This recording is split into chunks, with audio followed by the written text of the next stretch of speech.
So a few weeks ago, we rolled out another mini segment, and we called it Beyond the Talking Points, because the whole goal of the segment was to take talking points and break them down to go beyond them. But we realized that Beyond the Talking Points sounds a bit stuffy, and that's not really what we're like on the show. Yeah. But you know what we say all the time? We'd like to take a talking point or take an argument, build it up, make a steel man out of it, and then we like to tell you why that's bullshit. Yep. So we're rebranding the segment as So Here's Why That's Bullshit. So Nathan, what's the claim today that we're breaking down? The claim today is that vaccines cause autism. Oh wow. Oftentimes, when it comes to the vaccine autism tie-in, the vaccine autism argument, what people point out is the fact that we've seen an increase in the number of vaccines that kids get at a younger age. At the same time, we've also seen a spike in the number of kids that are diagnosed as autistic. And in fact, we very frequently see autistic symptoms start to take place around the times in which children are vaccinated. Therefore, one must cause the other.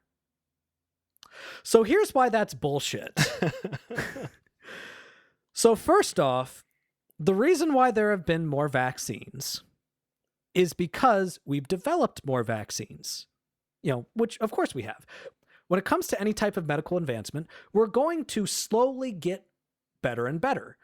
Furthermore, we discover new diseases every day, which need new vaccines. All right? We improve vaccines. We develop more vaccines for old diseases that we were never able to develop before. So, of course, the number of vaccines are going to increase as we progress. Now, in terms of autism diagnostic, it is true that we have seen a spike in the number of people that have been diagnosed with autism, but a huge reason for this is because the spectrum for what constitutes autism in the first place, for what is diagnosable, for a person being diagnosable as autistic, has also broadened. I believe, for those of you that have listened to the show for a while, you might have heard me sometimes here and there mention that I'm on the autism spectrum. Now, I probably would not have been diagnosed as autistic 30 years ago, and in fact, if you are verbal at all, it would have been hard to be diagnosed with autism, as you go further back. So the big reason why we've seen more autism diagnostic is not because there are more autistics, it's because our definition of autism has expanded and we've gotten better at detecting autism, especially at a younger age. So it's a classic case of correlation does not equal causation. And furthermore, one small point that I would like to go ahead and make to kind of do a final nail in the coffin, to make it very clear that this entire thing about vaccines and autism is complete bullshit. And this is something where I think that most people view the whole vaccine autism thing as being like this bullshit fringe thing. So when you're actually faced with somebody who tries to make the argument, you don't always know what you're supposed to say to them because, it's fringe bullshit. It's like trying to argue with a flat earther. So here's what you try to point out.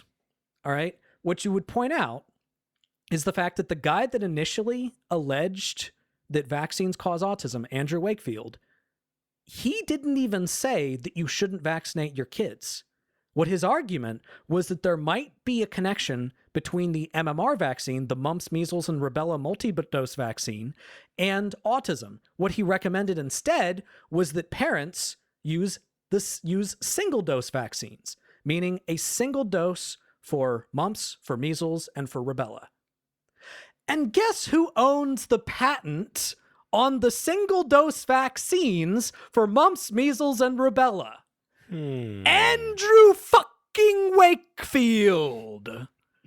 Oh my So it was God. a complete conflict of interest. And that's why that's bullshit.